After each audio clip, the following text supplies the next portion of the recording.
सास बहू का झगड़ा इसलिए होता है क्योंकि दोनों एक ही एसेट के लिए, एक ही रिसोर्स के लिए प्रतिद्वंदिता कर रही हैं। वो कौन है? बेटा। ये बेटा एकदम नाकाबिल होता तो सास बहू की लड़ाई नहीं होती।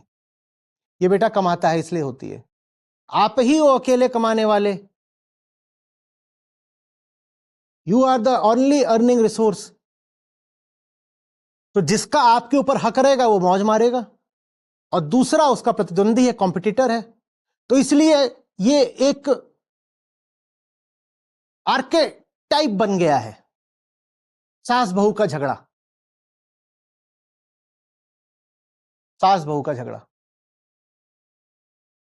क्योंकि दोनों एक ही एसेट के लिए, एक ही रिसोर्स के लिए प्रतिद्वंदिता कर रही हैं। वो कौन है? बेटा। ये बेटा एकदम नाकाबिल होता तो सास बहू की लड़ाई नहीं होती। ये बेटा कमाता है इसलिए होती है। इस बेटे के हाथ में ताकत है इसलिए होती है।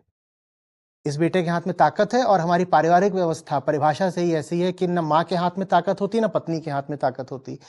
वो भी इंसान है, वो भी वयस्क हैं, एडल्ट ह्यूमन बीइंग्स हैं, पर पावरलेस हैं, एजेंसी लेस हैं, उनके पास अपना कुछ नहीं है। तो दोनों ही चिपकना चाहते हैं उससे जिसके पास कुछ है। किसके पास है? वो जो घर का मर्द है, जो बेटा है, माँ का बेटा, दोनों उससे चिपकना चाहते हैं। पत्नी उस पर अपना वर्चस्व रखना चाहती है, क्योंकि पत्नी खुद कुछ नहीं कमाती ना। पत्नी खुद कमाती हो तो वो ये सब तीर तिकड़म नहीं चलाएगी। इसी तरह से यदि माँ भी खुद कमाती हो तो वो भी ये सब तीर तिकड़म नहीं चलाएगी। न माँ के पास कुछ है, न पत्नी के पास कुछ है, दोनों के पास एक ही चीज है। इस पुरुष को कौन कंट्रोल करके रख सकता है? जो कंट्रोल करके रखेगा उसकी चांदी है। तो दोनों लगी रहती हैं, और इस बात में निहित नर्क को पहचानने की जगह हमने इस बात को महिमा मंडित कर दिया है। वो मैं गाना सुन रहा था, बेटा बेटा नाकर सासू अब तेरा बेटा मेरा है। वो शादी में नाच रही है, बेटा बेटा मत करो, वो मेरा है। ससुर को नहीं बोल रही है, सास को ही बोलेगी।